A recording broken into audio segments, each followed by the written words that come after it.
Like this in many years, so this is amazing and it's great. I want to thank the artists whose work on these walls is just absolutely amazing. It reflects many years of black artists and social activists, black artists talking about politics, black artists influencing the way politics are thought about in our communities. So we need to give the artists a hand for this.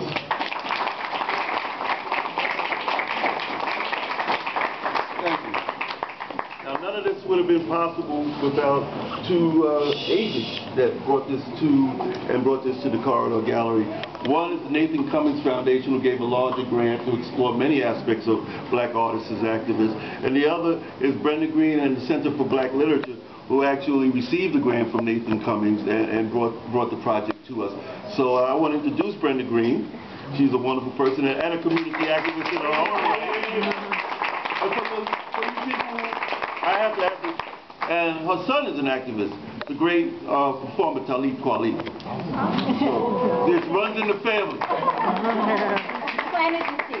Planted the seeds. And if you read the statement on the wall, there's a statement when I talk about the genesis behind the Black Artists as Activists.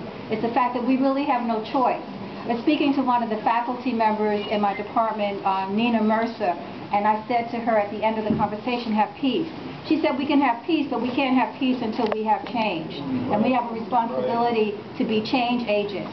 So peace comes at a cost. And to leave this album that I quoted, The Beautiful Struggle, we're all involved in the struggle. Let's make it a beautiful struggle. Let's recognize what we have to do. This exhibit and this program really grew out of the desire that when you look at the arts, the boundaries around the arts are collapsing. In terms of the visual arts, the creative arts, the performing arts, all of the arts are collapsing. You can't look at art as a one-dimensional piece. So this exhibit is really a goal to bring the arts together and to also look at our emerging artists as well as our established artists, and to look at our youth. Our emerging artists don't always have venues to display their work. They don't always have role models and people who will allow them to have the arts as part of their life. If you look at what's happening in our public schools, the arts were taken out. That's the genesis behind the whole hip-hop movement. They took music out of the schools, they took arts out of the schools. So this exhibit is an attempt to bring the arts back into our lives and to heighten our own awareness and to make us aware.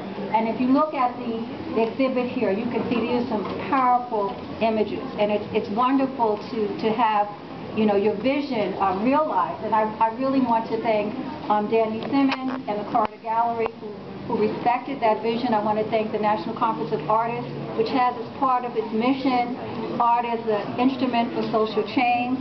And I also want to remind you that part of, you have two parts to this exhibit. This is the general exhibit, and in the hallway we have the emerging artists. That exhibit for the emerging artists is going to go to the Medgar Evers College. It's going to be part of the National Conference of Black Writers, which begins March 25th and goes through March 28th.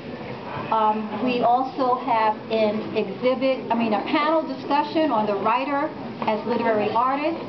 Kwame, who's always working while he's supposed to be talking, is going to share with you briefly some information about the panel we're going to have at the Metropolitan Museum of Art, which is part of the conference for the National Conference of Artists on Art as an Instrument for Social Change. So I encourage you to enjoy the exhibit, to look at all the pieces and encourage people